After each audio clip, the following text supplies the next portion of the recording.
మాకు చెల్లించేంత వరకు కూడా దేనికైనా మేము వెనకాడేది లేదు. ఎందుకంటే ఇది ఒక జీవన్మరణ సమస్య. చాలామంది ఈ పోరాటం చేస్తామని హామీ ఇచ్చినందుకు మీకు ప్రత్యేక ధన్యవాదాలు తెలియజేస్తున్నామండి. తప్పకుండా మా యొక్క ఉసురు అనేటువంటి ప్రభుత్వానికి తగులుతుంది. అది తగలకుండా ఉండాలంటే మరి వెంటనే చెల్లించాలన్నటువంటి డిమాండ్స్తో మేము చేస్తున్నప్పుడు కూడా వివిధ రూపాల్లో చేసినప్పుడు కూడా వారు చెల్లించడం లేదు. మేము దాచుకున్న డబ్బులను వెంటనే చెల్లించాలి. మేము దాచుకున్న డబ్బులను వెంటనే చెల్లించాలి. గ్రాడ్యుయేటీని వెంటనే చెల్లించాలి. గ్రాడ్యుయేటీని వెంటనే చెల్లించాలి. టీఎస్జీఎల్ఐ వెంటనే చెల్లించాలి.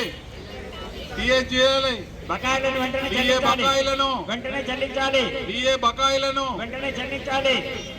గ్రాడ్యుయేట్ కమిషన్ 2020 యొక్క నేటి లేబా ఆధ్వర్యంలో స్టేట్ వైజ్గా ఒకరోజు రిలే నిరాహార దీక్ష చేపట్టడంలో భాగంగా మరి ఈరోజు జగిత్యాల జిల్లా యూనిట్గా మరి ఈరోజు ఒకరోజు నిరాహార దీక్ష ప్రారంభించడము జరిగింది.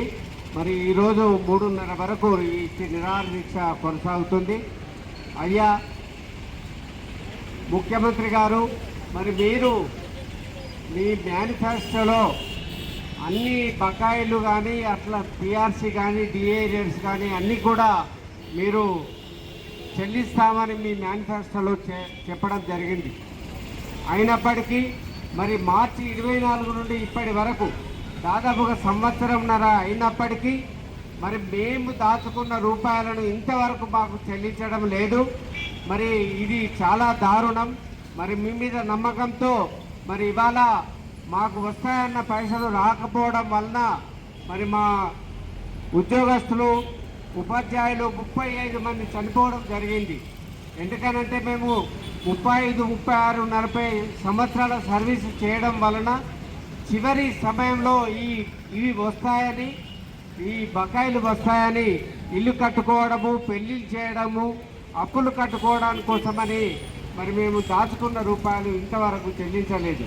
కాబట్టి మరి 35 మంది దారుణంగా చనిపోవడం జరిగింది. అయినప్పటికీ మీకు కొంతైనా మీకు ఎలాంటి భయం లేకుండా మరి మాకు చెల్లించడం జరగడం లేదు.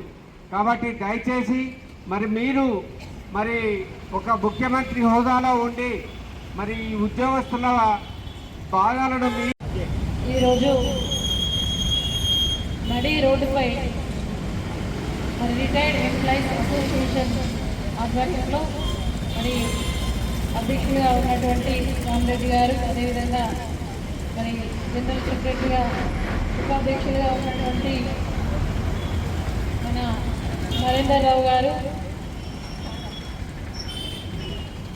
అదేవిధంగా వేదికపై ఉన్నటువంటి మరి రిటైర్డ్ ఎంప్లాయీస్ మరి కుటుంబ సభ్యులందరికీ కూడా మరి యూనిట్గా మీ అందరూ కూడా ఇలా ఎంత బాధేస్తుందంటే చాలామంది దీంట్లో 4 గోడల మధ్యలో చాలామంది పౌరులను దేశానికి సమాజానికి అందించిన వారు ఉన్నారు. చాలామంది మరి ప్రజలకు సేవ చేసిన వారు ఉన్నారు.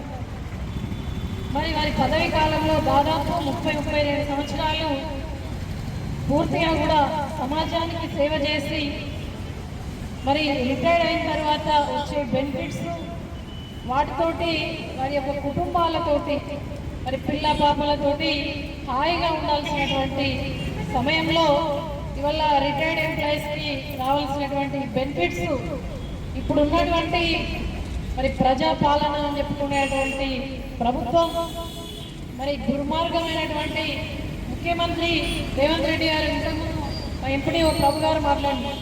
అయ్యా రేవంత్ రెడ్డి గారు, మీకు అసలు రిటైర్డ్ ఎంప్లాయీస్కి ఇచ్చాల్సినటువంటి బెనిఫిట్స్లో భాగంగా మరి గ్రాట్యుటీ కావచ్చు, కమ్యూనిటీ పెన్షన్ కావచ్చు, అదేవిధంగా లీవ్ ఎన్కాస్మెంట్ కావచ్చు, జీపీఎం కావచ్చు, దానికి సంబంధించినటువంటి అనేక బెనిఫిట్స్ ఇవ్వాలనే కనీస సోయి లేకుండా ఇవాళ ప్రభుత్వం వచ్చిన తర్వాత 6 నెలల్లోనే మరి పిఆర్సీ అమలు చేస్తా అని చెప్పింది.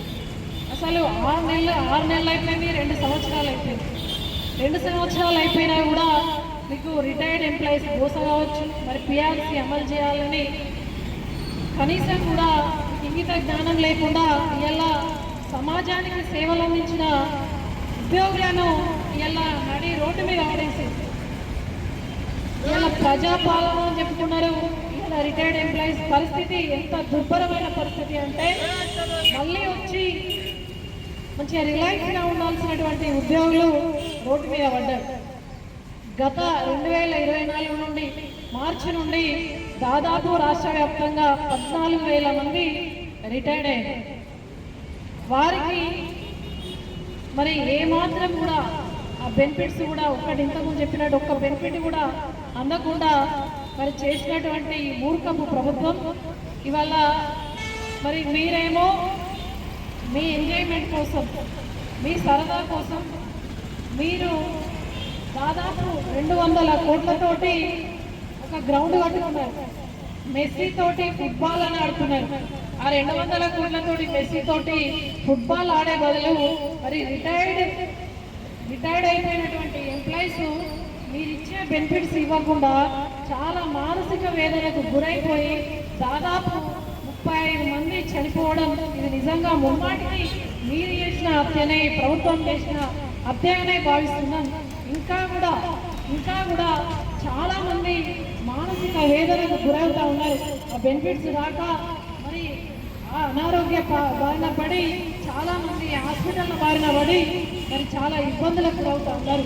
నువ్వు మెస్సీ తోటి ఫుట్బాల్ ఆడడం, ఒక గ్రౌండ్ క్రియేట్ చేసుకోవడం, దాదాపు 100 కోట్లను వృధా చేసినావు, ప్రజల ధనాన్ని వృధా చేసినావు కదా. అదేవిధంగా ఎందుకు పనికిరానటువంటి మిస్ వరల్డ్ పోటీలు పెట్టారు. మిస్ వరల్డ్ పోటీలు దేనికన్నా అక్కడికి వచ్చినాయా? మన తెలంగాణ ప్రతిష్టను పెంచినాయా? మరి రిటైర్డ్ ఉద్యోగుల కడుపు నింపడానికి కనీసం మీరు ఇవ్వలేని దుస్థితిలో ఉన్నారు. కానీ మీరు ఎంజాయ్ చేయడానికి మాత్రం డబ్బులు ఎక్కడి నుంచి వస్తున్నాయి అని చెప్పేసి మరి మా రిటైర్డ్ ఎంప్లాయీస్ యొక్క ఉద్యోగుల పక్షాన నేను అడుగుతా ఉన్నా. ఈ బెనిఫిట్స్ అన్నీ కూడా ఏకకాలంలో మీరు చెల్లించకపోతే తప్పకుండా కూడా రాబోయే రోజులలో మీకు మరణ శాసనం తప్పది, ప్రజాక్షేత్రంలో గుణపాఠం తప్పదని చెప్పేసి నేను హెచ్చరిస్తా ఉన్నాను. ఇవాళ పెద్దలు కేసీఆర్ గారి నాయకత్వంలో దాదాపు 2 సార్లు పిఆర్సీ పెరిగింది. అప్పుడు పెరిగిందే కానీ ఇప్పటి వరకు ఏం లేదు. చాలా హామీ ఇచ్చారు. అధికారంలోకి రావడానికి అసలు అడ్డు లేదు. 6 గ్యారంటీలను హామీ ఇచ్చి ఉద్యోగులను మభ్యపెట్టడానికి, ఉద్యోగులను వాళ్ళ చేతిలోకి తీసుకోవడానికి, వ్యవస్థను భ్రష్టు పట్టించడానికి, వాళ్ళు ఉద్యోగులకు రావాల్సినటువంటి బెనిఫిట్స్ అన్నీ కూడా మేము ఇస్తామని చెప్పేసి ప్రగల్భాలు వాళ్ళకి ఇలా ఎలాంటి పరిస్థితి వచ్చిందనంటే రోడ్డు మీద ఇలా మరి హాయిగా ఉండాల్సిన ఉద్యోగులు నడి రోడ్డు మీద ఉన్నారు అని అంటే ఈ యొక్క ప్రజాపాలన ఏ స్థాయిలో ఉన్నదో మరి ఇటువంటి దుస్థితి వేరే వాళ్ళకు రాకుండా ఉండాలంటే అందరూ కూడా ఆలోచించాలి. ఇది ఇక్కడితోటి మనం అందరం కూడా మీ అందరితో పాటుగా నేను కూడా బీఆర్ఎస్ నాయకురాలుగా, అదేవిధంగా గతంలో జీపీఎం రావడానికి మరి జిల్లా పరిషత్ చైర్మన్గా ఉన్నప్పుడు కరీంనగర్ నుండి ఇక్కడికి రావడానికి చాలా ప్రయత్నం చేయడం జరిగింది. అది ఇక్కడికి వచ్చింది. కానీ రిటైర్డ్ ఎంప్లాయీస్ ప్రభుత్వం దగ్గర ఉన్న సొమ్ము ఉంటే జాగ్రత్తగా ఉంటామని చెప్పేసి అనుకుంటారు. వాళ్ళ అవసరాలకు అనుగుణంగా ఆ బెనిఫిట్స్ అన్ని ప్రభుత్వం అందజేస్తుందని చెప్పేసి తీసుకొస్తే అవి కూడా చెల్లించకుండా మరి ఆపుతున్నారు. ఇది చాలా దుర్భరమైన పరిస్థితి. ఇలా రోడ్డు మీద ఉన్నారు అని అంటే చాలా బాధ కలిగిస్తూ ఉన్నది.